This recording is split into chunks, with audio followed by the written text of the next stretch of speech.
Auer opens the office window and takes a deep breath. He smiles. Gruber reads nearby. Well, what's got you so chipper? Did something happen in September? No, it's just September. Lots of things happen in September, Martin. The trees start to turn gold, the harvest comes in, people start wearing scarves to the market. Oh, normal stuff. Exactly. Normal. Regardless of political climate or foreboding, September, it always smells like autumn. Anyway, it's Saturday. Shouldn't you be home? News never sleeps, Earhart. You know as well as I. Still, I wish you get some rest from time to time. You know, I can handle things for a day.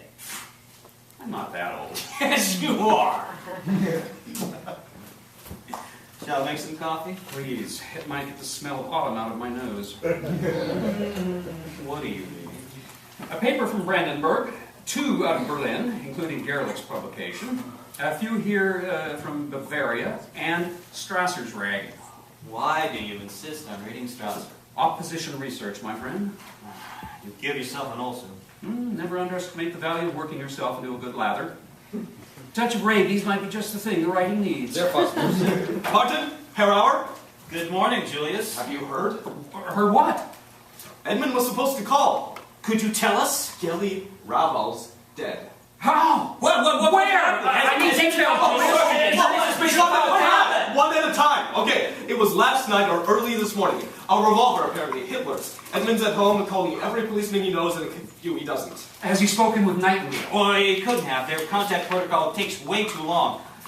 This happened at Hitler's house? His Munich apartments, the ones he shared with Gelly. But Hitler's out of town. Left yesterday afternoon. The phone rings. Gruber, It's me! Is Julius there? just arrived. Find anything? Is that Edmund? I don't know yet. Some of my guys in the police are light on details. But they all say Franz Schwartz was there first. First? On the scene already when the detective inspector got there. Zerfast, pull our files for anything mentioning Franz Schwartz. I want to know if he's done Nassau crisis management before. Go! Zerfoss exits. What's going on? He was there before the police were. It's moving fast, though. At this rate, they're going to rule it a suicide by the end of the day. Did you hear me? We have to move on this! Are you still at home? Yeah, I've got to make some calls to make. Well, stay there. I'm sending Auer over with our files on Gelly. He'll help you put together a story on the investigation. Zerfast and I will handle the cover-up. So we're running the story? Seems that way. So we're publishing innuendo now. What do you want?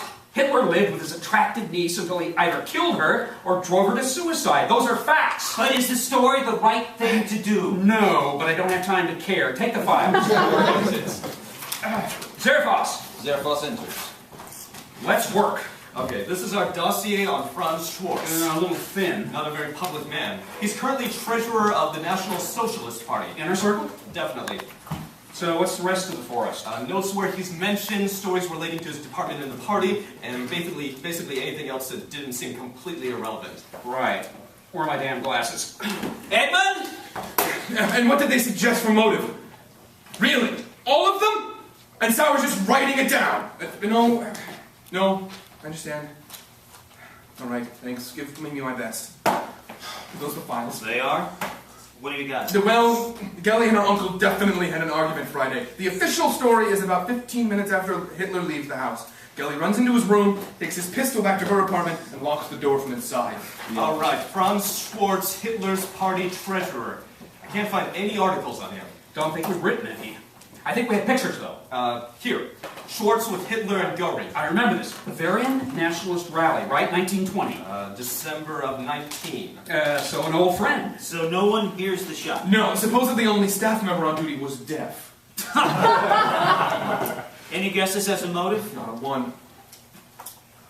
To be fair, suicide rarely makes sense. I know, but everyone's using the same wording. Why she shot herself, I couldn't say. She shot herself, but I couldn't say why. Who can say why? She shot herself is all I know. Do you have the family tree? Somewhere. Here we go. Which side was the relation on? Gelly's mother is Adolf's half-sister. Same mother? Father.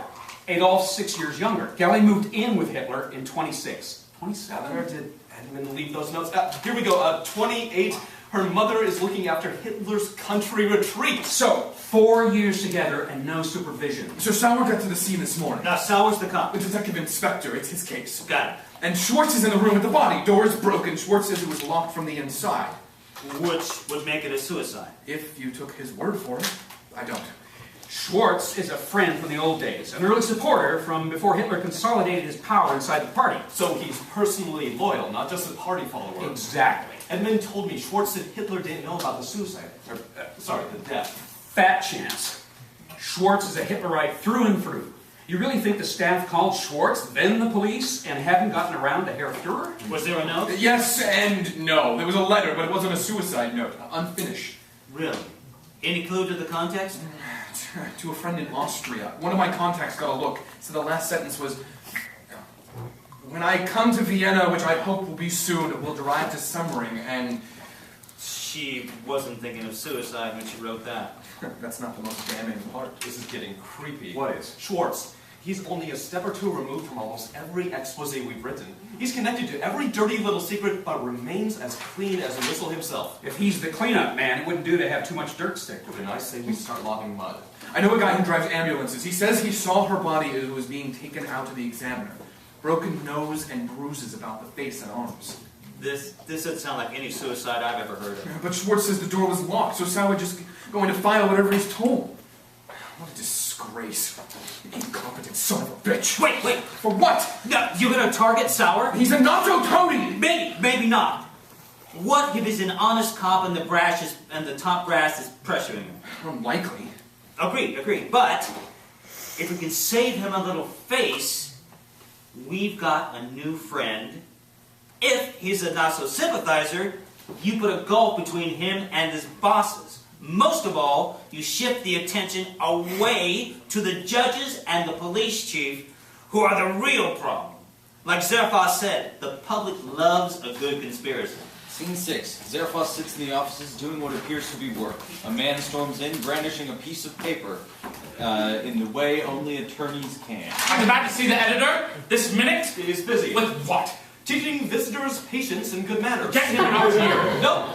My name is Julius Zerfas. What do you need? I needed to deliver the summons in person. Oh, regarding what? Regarding what? Regarding your vile, despicable, libelous, You disgusting... mean our reporting on the suspicious death of Geli Raval. Her death was a tragic And suicide. I'm sure Herr Hitler was very broken up about it. If you must know, our Fuhrer is shattered. Still can't believe he makes you call him that. He is our Fuhrer.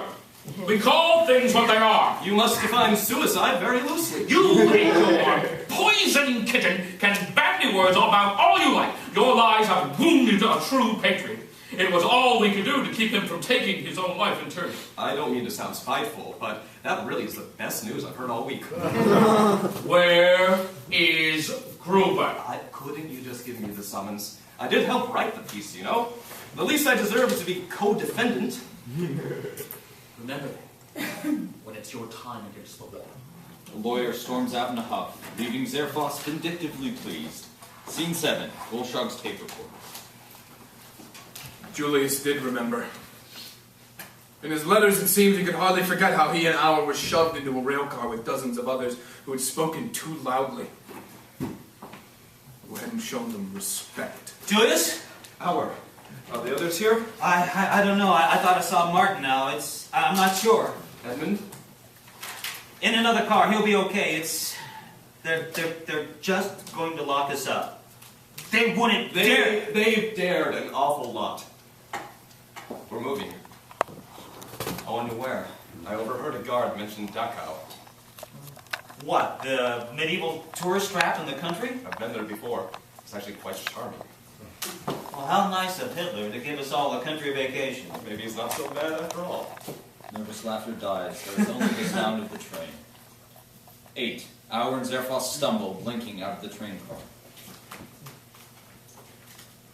Are you sure he said Dachau? No, this is it. Wow. I like what they've done with the place. The barbed wire is very charming. Home sweet home. Might as well get used to it. Let's go find Edmund. Scene 9. Bolshog's tape recorder. Dachau. That's when we stopped being journalists. We changed in different ways. We became insurgents, smugglers, insurrectionists. But those 6 months killed the reporter in us, and he stayed buried for decades. 10. Dock out. Zerfos sits with a hot bowl cradled in his lap. Urshok sits down with his own meal. How's your soup? Good. It's hot today. The soup, not the weather. Where's Erhard? You're still in line. Listen, I can't stay. What, you got a hot date? No, it's not that. It's Hans. It's Hans, isn't it? Damn it, Anthony. I admit! Man looks good in his new. Will you just shut up for a second and listen? Sorry. Will you shut up? I mean, I'm going to leave. Wait. You're talking about... Are you crazy? How, are you just gonna waltz up the front door? I have some ideas. Erhard comes in and sits down with his soup. Erhard, talk some sense into him. Regarding what? He wants to make a run for it. What? I'm not staying here. It's been what? 5, 6 months? What am I supposed to do? Wait for them to release us out of the goodness of their hearts? They can't hold us forever. Yeah, but I'd rather leave here alive. Come on, they wouldn't... Wouldn't dare! Are you really going to say that? Julius, you'll be fine if you sit tight. Run, you'll be shot. How many assassination attempts have there been on you, Howard? Huh? You think they won't kill you?